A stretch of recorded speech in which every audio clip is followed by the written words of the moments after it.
Hola, futuros cachimbos.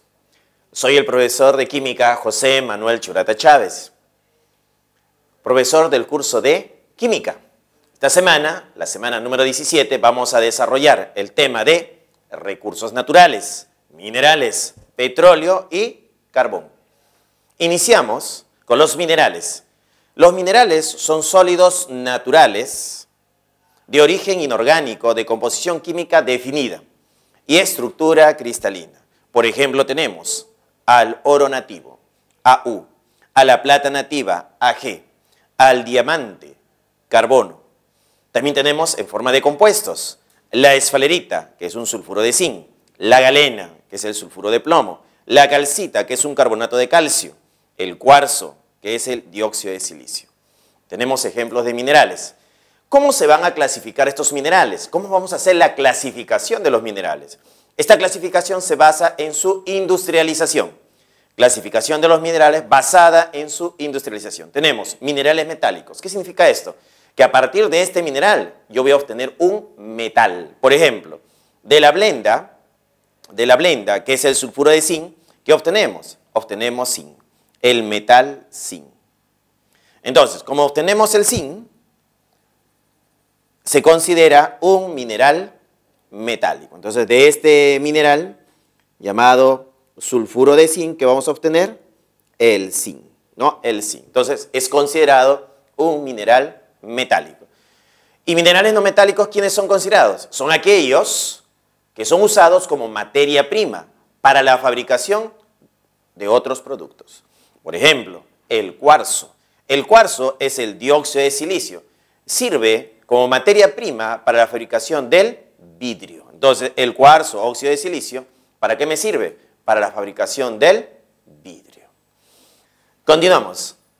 Explotación de minerales metálicos. ¿Cómo se presentan los minerales en la naturaleza? Observa la siguiente gráfica. Entonces, acá el mineral está concentrada en una franja, en una capa. A esto se le va a llamar una beta. Entonces, el mineral valioso es esto de acá, mira, observa, mira. Esto de acá es el mineral valioso. Está en una capa, en una franja, en el subsuelo.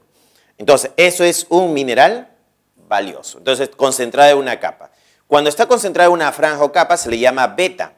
Y la explotación se llama laboreo subterráneo. ¿Qué se tiene que hacer?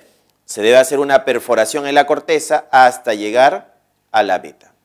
Luego, ¿qué se hace? El proceso de extracción. El mineral también se puede encontrar en todo el cerro, en toda la montaña. Cuando el mineral está esparcido en todo el cerro, en toda la montaña, se dice diseminado, que el mineral se encuentra en forma diseminada. En este caso, la explotación se denomina atajo abierto. En este caso, hay que llevarse todo el mineral de todo el cerro, poco a poco, y procesarlo. Bien, y esos son los tipos de explotación. Laboreo subterráneo, cuando se encuentra en una beta, y tajo abierto, cuando el mineral se encuentra diseminado. Ahora, ¿cómo vamos a denominar lo que se extrae? A lo que se extrae de la corteza se le va a llamar mena.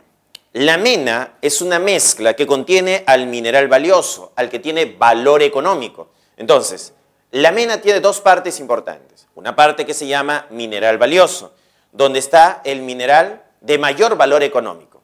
Y la ganga, que tiene poco valor económico. Entonces tenemos el mineral valioso y la ganga. Juntos me dan la mena. ¿Qué representa la mena? La mena representa el 100%.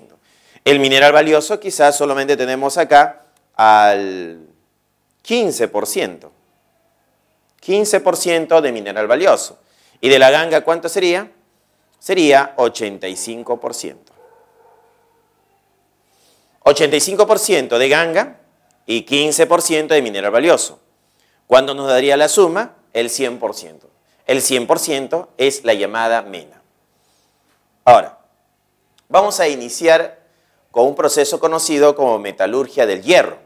En la metalurgia del hierro, el mineral con el cual se trabaja es la llamada hematita. ¿Qué es la hematita? Es un óxido de hierro. Sería acá. Acá está la hematita, mira. El trióxido de hierro es la hematita. Entonces, el mineral con el cual se trabaja en la metalurgia del hierro es la hematita. Se requiere de hornos a altas temperaturas. Por ejemplo, acá tenemos en este horno diferentes temperaturas, 1600 grados Celsius en la parte inferior y 250 grados Celsius en la parte superior. ¿Qué se agrega a este horno? Se va a agregar coque. ¿Pero qué cosa es el coque? El coque no es otra cosa que carbono. ¿Ya? Es carbono.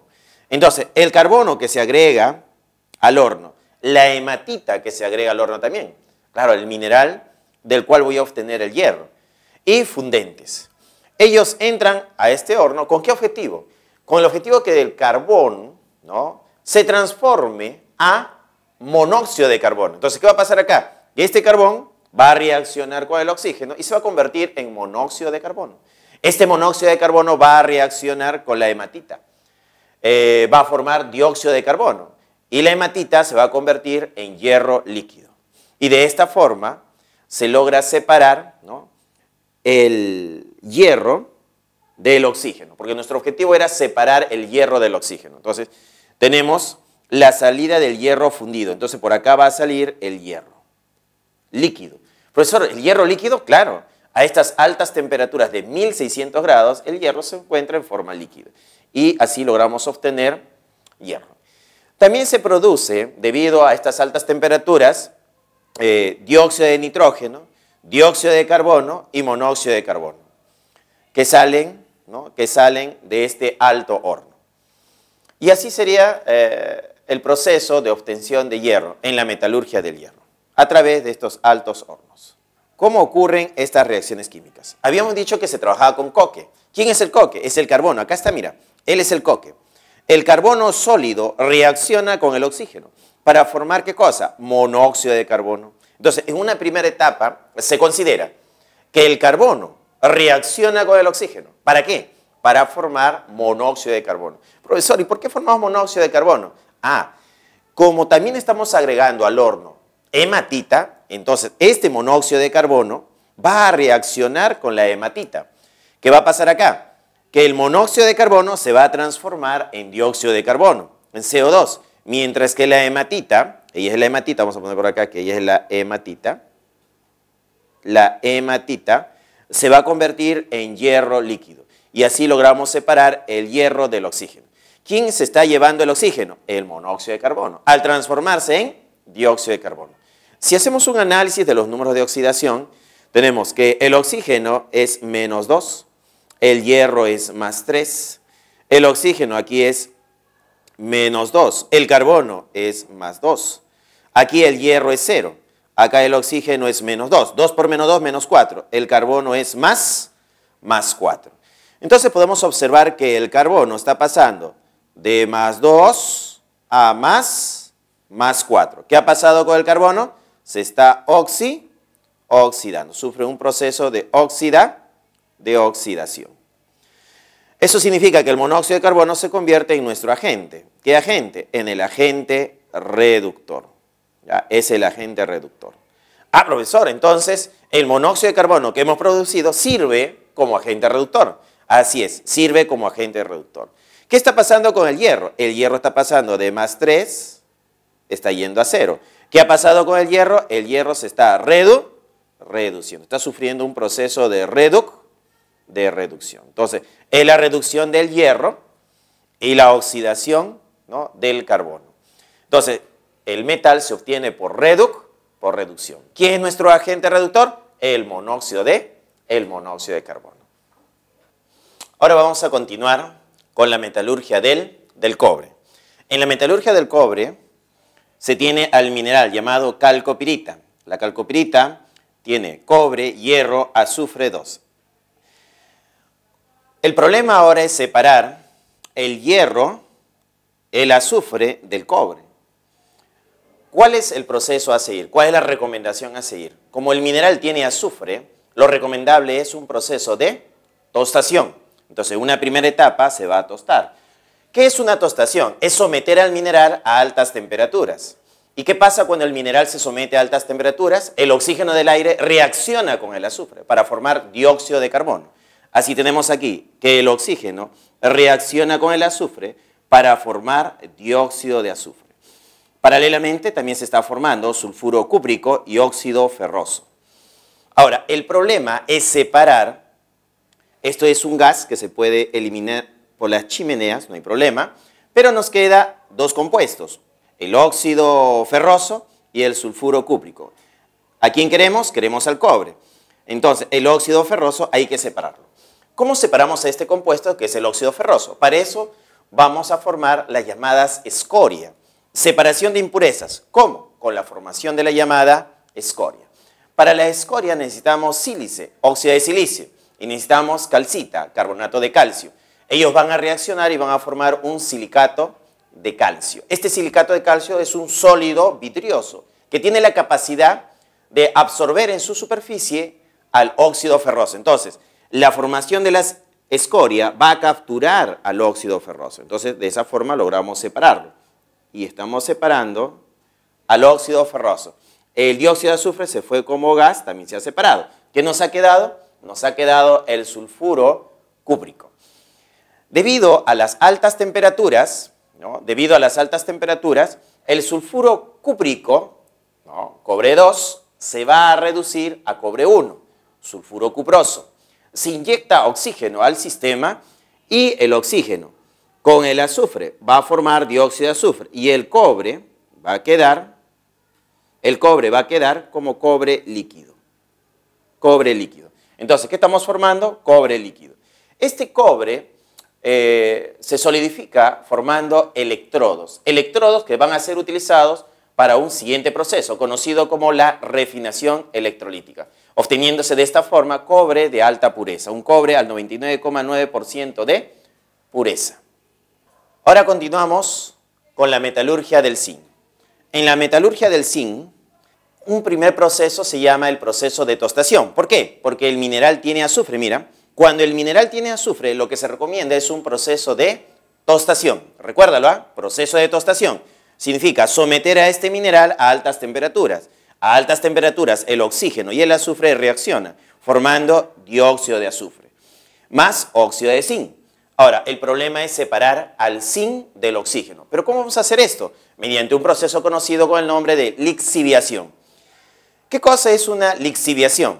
La lixiviación es extraer de la fase sólida a la fase acuosa. Por ejemplo, si tú tienes agua caliente y le pones hierba luisa, va a extraer los principios activos de la hierba luisa. Va a salir de la hierba luisa al agua caliente. Si a eso le agregas un poquito de limón, la extracción se mejora. Ahora mira, tenemos aquí al óxido de zinc. Le vamos a agregar ácido sulfúrico. ¿Qué hace el ácido sulfúrico? Va a extraer de este sólido llamado óxido de zinc al zinc, formando el sulfato de zinc acuoso, más agua líquida. Y así logramos extraer el zinc de la fase sólida. Y está pasando a la fase acuosa. Como sulfato de zinc, el zinc ya se ioniza como zinc más 2. Y como zinc más 2, lo puedo pasar a un proceso de refinación electrolítica. En un proceso electrolítico se obtiene zinc por reducción al 99,99% de pureza. Ahora pasamos a la metalurgia del oro. En la metalurgia del oro tenemos dos etapas. Una primera etapa conocida como la cianuración y una segunda etapa conocida como la reducción. La cianuración sirve para atrapar el oro en forma de un complejo de oro. Y una vez que está con forma de complejo de oro, ha pasado de oro 0 a oro más 1. Pero yo quiero oro 0 del complejo, que es oro más 1, ahora lo voy a pasar a oro 0 por un proceso de reducción. Para la reducción voy a utilizar polvo de zinc. Y acá tenemos las reacciones químicas, mira. Tenemos al oro sólido en pequeñas partículas dentro de nuestra mena. El cianuro de potasio, el cianuro es el que va a formar el complejo. Acá está la formación del complejo, donde el oro está trabajando como oro más 1. Entonces acá el oro en el complejo está como oro más 1. ¿Qué ha pasado con el oro? El oro se ha oxidado de 0 a más 1 en la formación del complejo y he hecho un proceso de extracción. Pero a mí no me interesa el oro en forma de complejo, en forma acuosa. Yo quiero el oro sólido. Para eso pasamos a un proceso de reducción, donde el oro, que es más 1, que está en el complejo, va a pasar a oro 0, de más 1 a 0. Pero para eso necesitamos al zinc. El zinc 0 va a pasar acá a zinc más 2. ¿Qué podemos observar? Que el zinc se va a oxidar y el oro se va a reducir y de esta forma obtenemos oro sólido.